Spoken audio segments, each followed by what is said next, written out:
The Road to War. Written and narrated by John Miro.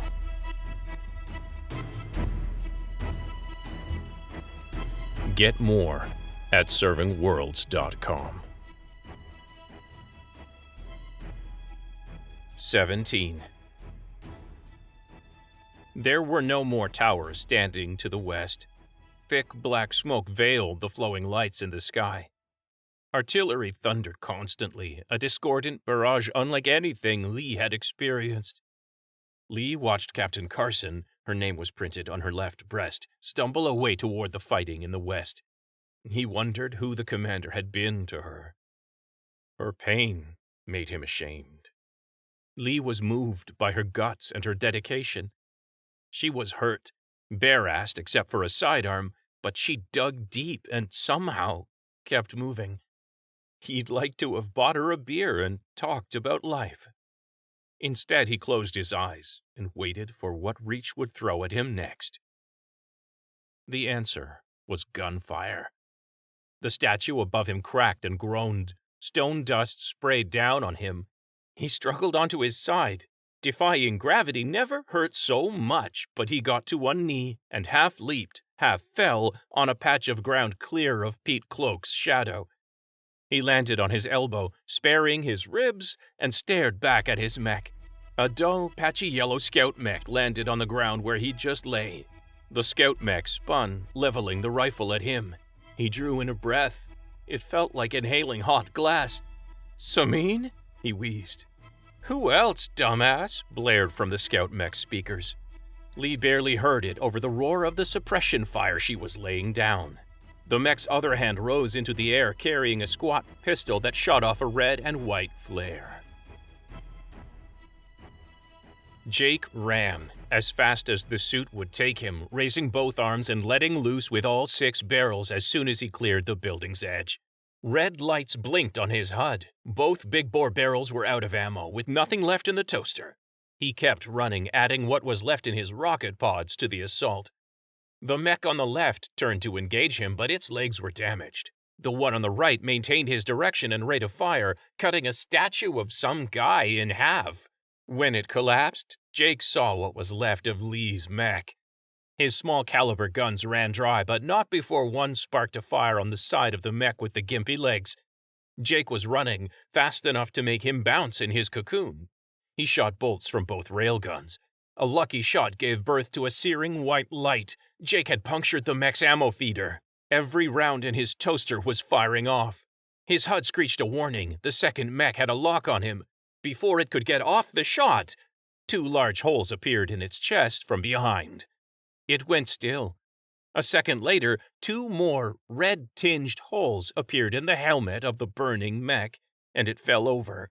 A final dull explosion lifted it off the ground before it settled in a small crater of its own making. Jake circled around to the right, unable to penetrate the smoke and haze. "Feel better now?" Sameen's voice. A yellow scout mech circled clear of the blaze, one hand wrapped around a limping soldier. Jake's chest felt instantly lighter, but for some damn reason his eyes felt wet. Stupid AC. "At ease, officer," he called out coolly. "Backup has arrived on the scene. 10-4? "You've been a soldier all your life," Sameen replied through speakers on her suit as Jake got closer. "How do you fuck up the cop talk so badly?" Jake took a closer look at Lee, and the rocks piled back up on his chest. He double-timed it the last dozen steps to their side, then backed up awkwardly, unsure how to help.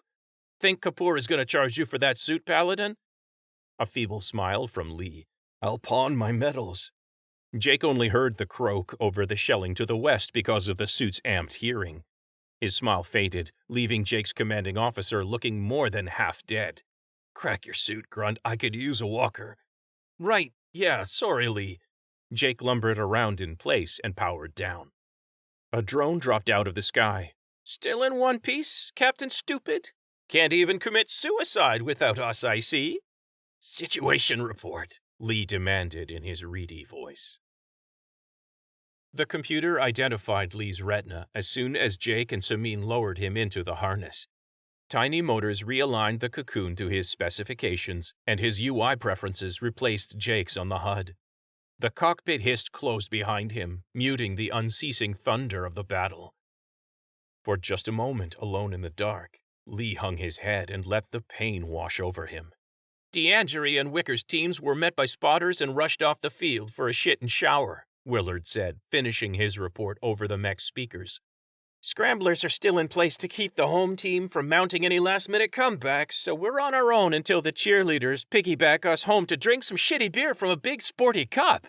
Cue mad applause from our dedicated away game fans. Wow, Samin said, her voice expressing calm amusement. She was always calm, come rain, come shine, or, apparently, come arrival of an evil oppressor's interstellar convoy.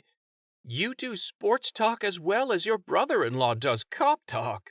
Really, just stop. Lee swore as the mech stabbed his thigh with another cocktail of chemicals.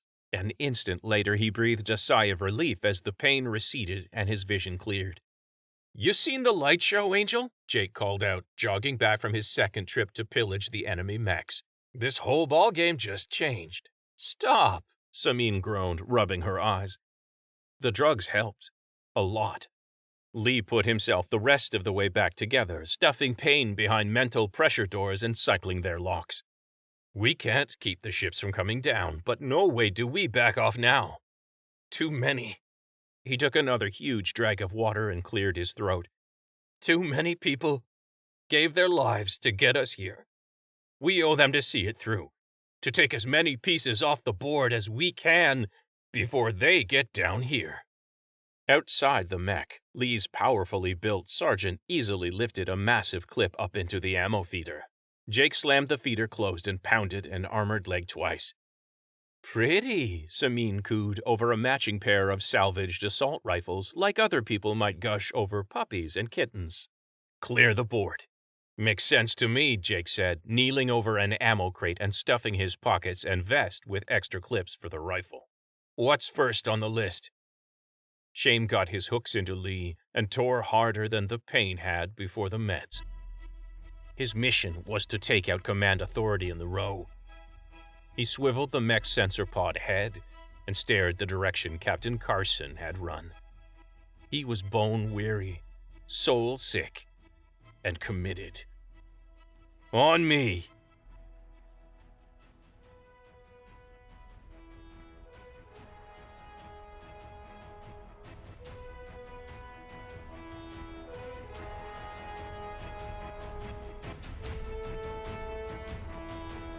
You have been listening to Reach, The Road to War.